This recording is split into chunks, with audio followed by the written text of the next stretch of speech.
Writing songs for me is a process that is filled with a terror, really, because you just never know. Is it going to happen for you that day? Is the muse going to visit? Will there be inspiration when you need it? And rather than wait for the muse to visit, sometimes you've got to go out and, on a blind date and meet them halfway and hope that they turn up. That's what I did at 9 a.m. on January the 1st in 2013. I set myself that target months before. That would be day one of starting work to write a new album. The process of making the demos occurred a couple of months later after I had everything roughed out. I then spent a week's vacation time in Barbados, sitting in my hotel room, because I don't like to go out, because I might run into other guests and holiday makers. So I hide in my air-conditioned room for a week, and between reading a book or listening to the BBC World Service on the radio, because there's no television in the room there, I would have my little laptop computer and the same recording software as we use for recording the full Monty in the studio. But I had that with me and made some relatively crude demos, just with a little bit of whisper quiet vocals. You can't really sing and play out loud if you're in a hotel room. You're gonna antagonize your next door neighbors above, below, and either side. So this was all done by strumming a little guitar, going and then sending it off as an email attachment to the guys in the band, and hoping they could make sense of it and begin to write out their initial sketches for the form of all the different elements of music, and at that stage lyrics too, since that was all 95% in place by that point. Slightly, yeah. And bringing the sides. Slightly, yeah, ever so slightly. And then obviously I still have vocals and stuff centrally, but it's bringing it back a bit. And the keys you can move around, but I mean I do have it. It's like Jakko is a man who's worked on various remixes and remasters of things over the years for various artists, like King Crimson particularly, for Emerson, Lake and Palmer, and he was suggested as an alternative to Stephen Wilson, who was unable to work with us on this project due to a bout of overwork before Christmas, and so Jakko stepped into the breach and has been involved in the mixing of music that he's never heard until he got the master files, and so we spent some 10 days or so poring over all of that, sometimes with my going to his studio, sometimes and more often by firing back and forth 20-30 emails a day with various evolving incarnations of the mixing, so that at all stages I could have a little opportunity to say, change that, move that, do that. But you have to trust a mixing engineer to follow his own nose and come up with his own essential way of reading that music and bringing it alive for an audience. So it's a good combination of work practice, of having input but not crowding somebody too much and stifling their own creativity. Deliberately, when I remember sitting in the back of a van somewhere and trying to explain to Scott, our drummer, that I how this wanted this. So it was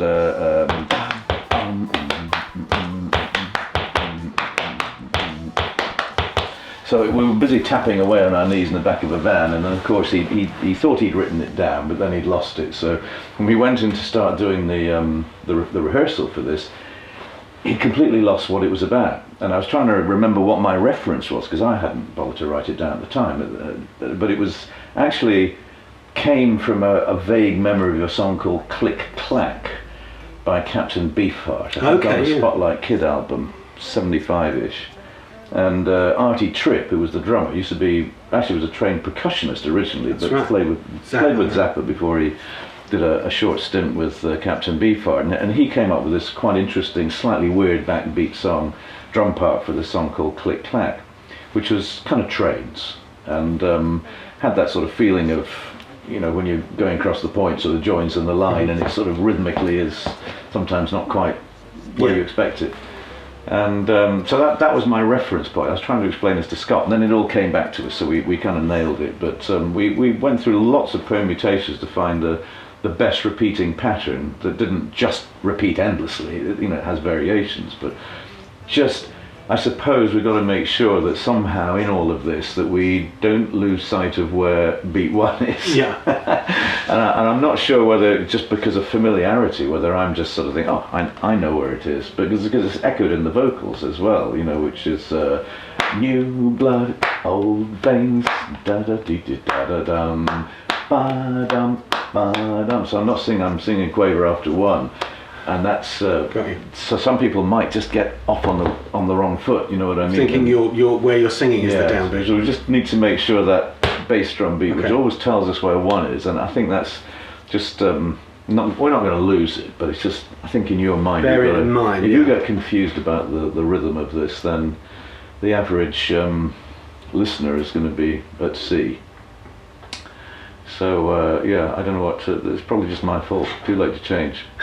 One of the elements of the album, which clearly is set historically, but in near history, the time when I was a small child growing up, marked that point where people in my country, in Britain, began across the demographic divide to start to think about foreign travel, pretty much for the first time. Foreign travel had been the realm of opportunity for rich Victorians and other explorers who went off to do the sights of the world, but cost them an absolute fortune. And people began, particularly as the 60s dawned, to evaluate their holiday experience as a result of the package tour, the thing that was organised really where all they had to do was go to the travel agent, pay some money, and everything was taken care of. Spain, obviously a hugely popular resort for the Brits, France, other parts of near Europe, and that brought about not only a change in perception of how you should spend your holiday, but a change of perception about your neighbours, your people from other countries who spoke a different lingo, used a different currency, had different cultures and traditions. And I think it was quite an important time for British folks to realise that foreigners weren't just people that we were historically at war with. They were people who were literally our neighbours and with whom we had to begin that process of learning to share something of a common bond, which today, uneasy though that bond sometimes is a bond that is both economic and very much a cultural one with the countries of Europe and the UK, which of course plays its part in that bigger Europe.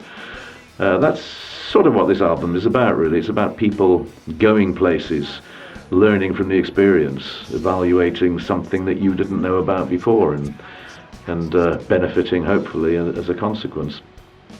Making records, whilst ideally it's about all being in one place at the same time and playing together and recording it, and miraculously it's all done in half a day, that idea works to an extent, and worked for us both on Thick as a Brick and with Homo Erraticus too.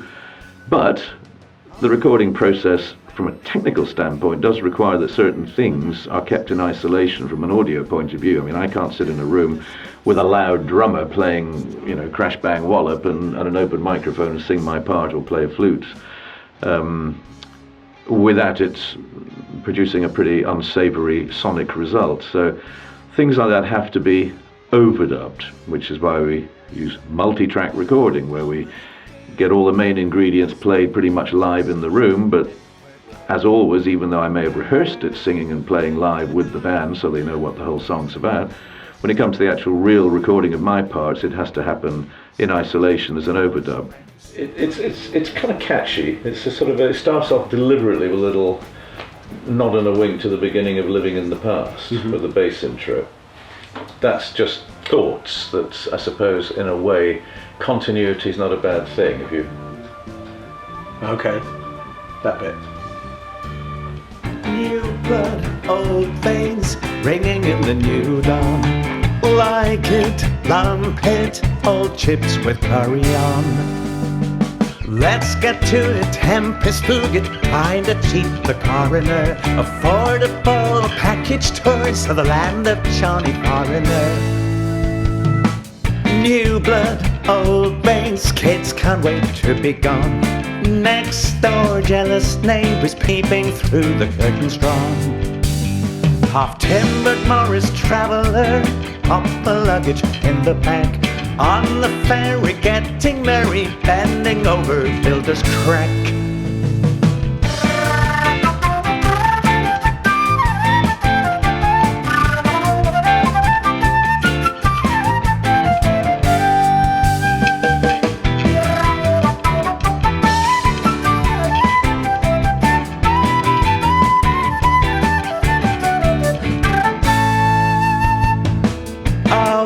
Far beyond Victorian piers and palisades, half the toss, the candy floss, no more ginger beers or lemonades.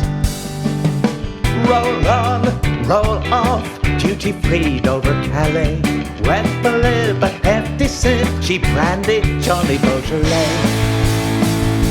Time to visit fresher places. Don't be fearful, we'll join the clan. Just be mindful. So, Ryan's in here, which you've got. If we just stop it, we're going to mute my voice here, because that's a really guide voice for Ryan to learn the song and sing to. So he's got these two blocks at the end, where I don't think we need to. Well, we won't delete them, but just keep my bits muted while he's singing. During rehearsals, I'm kind of on the case, standing out there with them all the time. We're a band or a unit as we would be on stage, and everybody's doing their bits kind of live during rehearsal. But in the recording process, I'm in the control room, and over the years, historically, they're sitting with an engineer or engineering and producing it alone on the case of more recent albums. Time to visit fresher places. Don't be fearful, we'll join the clan. Just be mindful of who's the master. Don't pinch the sunbed, understand. We're going mental, continental. Socks and sandals, tapas bar. Got a phrase book, boys a timeshare. Lessons in Spanish guitar. Yeah, that's good. Actually, we're going to record something. Not only was Ryan not available to join in on the band photos, but he was not available to do his bit of vocal work on the album. So back in London, Ryan was in my son James's studio doing his vocal overdubs to the tracks that were sitting on James's computer in London. So Ryan went in to sing his bits, and again, they can be sent to me 10 minutes later by email attachment, and I can evaluate it and say, well, how about just changing that or do it this way, and so it can be quickly redone and resent. Goodbye, Blackpool, going with sound is guaranteed. Drink it down, throw it up, what needs red, just what I need. Knotted hanky worn too late, melanoma's such a pain. Not too far from hot Malaga to Luton Airport in the rain.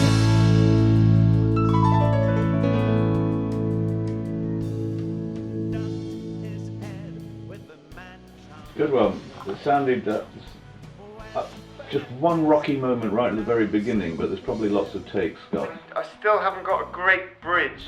Maybe I could just do the bridge a few times on my own. You want to do a bridge on your I'd own? like to do another one for that same very reason, to bridge, really. Okay. Okay, let's do it.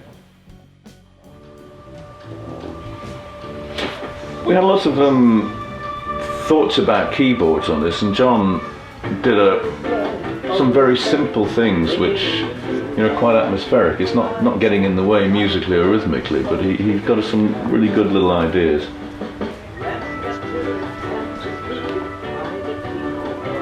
Two notes in the organ part.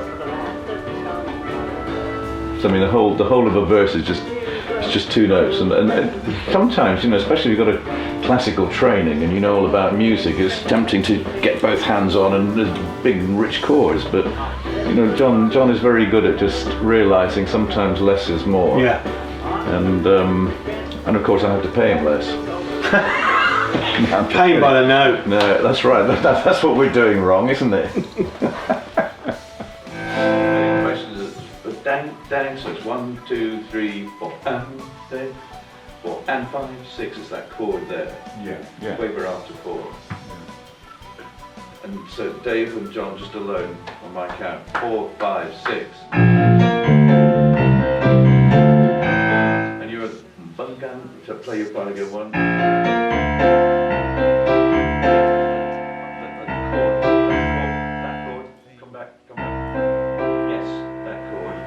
And where are you now, a quaver after 4? I mean, you're playing a beat 4 that's sustaining over that quaver push. I'm playing a 4, 5, 6. Okay, so just play me the against your chord that you just played. That I said. After 1, 2, 3, 4, and then play 4, 5, 6. 4, 5, 6. But I just want to, in my head, hear that chord. I was trying to give the guys the head in coming up with the essential parts, and quite often I don't really end up interfering very much at all. They've got all the chords, they've got the flow of the music and the basic arrangement. What they play, which inversion they play, what little additional more decorative line they might introduce, you know, I like them to come up with their own ideas, and usually they have some ideas. But it's about working together, not just me with individuals, but collectively, because sometimes you got to stop and say, well, if I play this, how's that going to affect the bass line? How's that going to affect the guitar chord, which may be a different inversion of the same chord, but you might want to make sure deliberately you do that, or maybe you want to use the same inversion with the same root note in the same place at the bottom of the chord. You've got to make these choices. So everybody has to pay attention and work together and try to find the detail in the parts that makes most sense, not just for you as a player, but for the other people you're playing with.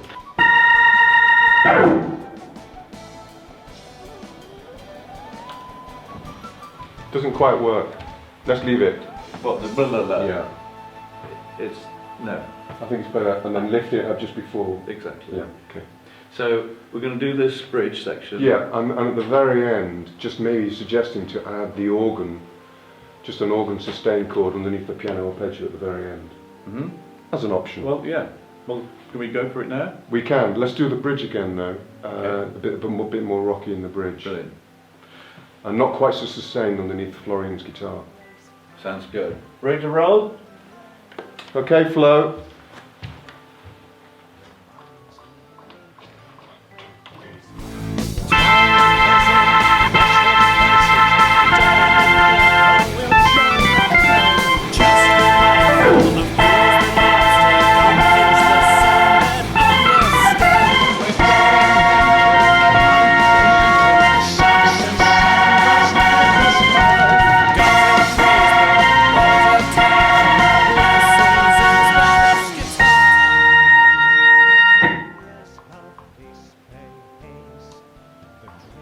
I'm so glad you've got another one of those. The people I'm working with now, I think, have the broad abilities from jazz through to classical music.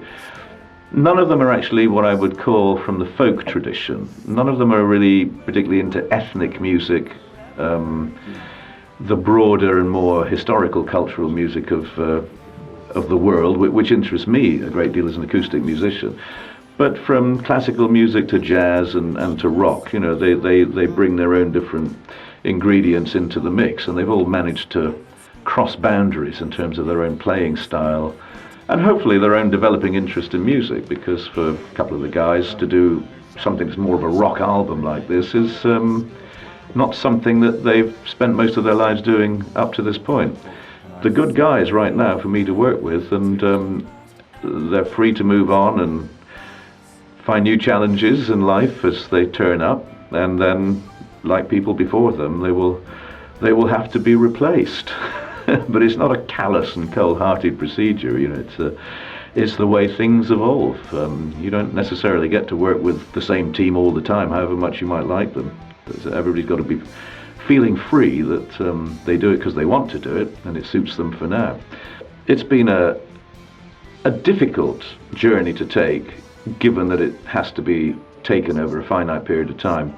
Moments when I get filled with self-doubt, not doubt in the other guy's performance, but you know, in my own, and it's something you really have to work hard at. So getting to the end of it is a great feeling of relief, but there's also the buzz that comes a day or two later, or at most a week or two later, when you know the next thing you're going to do is actually perform this music live to an audience. And that's really what it's all about. Ultimately, it's about the personal communication of the music one-to-one in a real concert environment, and that's the payoff ultimately for all the hours, the days, the weeks of hard work in putting it all together. So end of a phase one, and a little hiatus before phase two, which is the bit where we get hot and sweaty.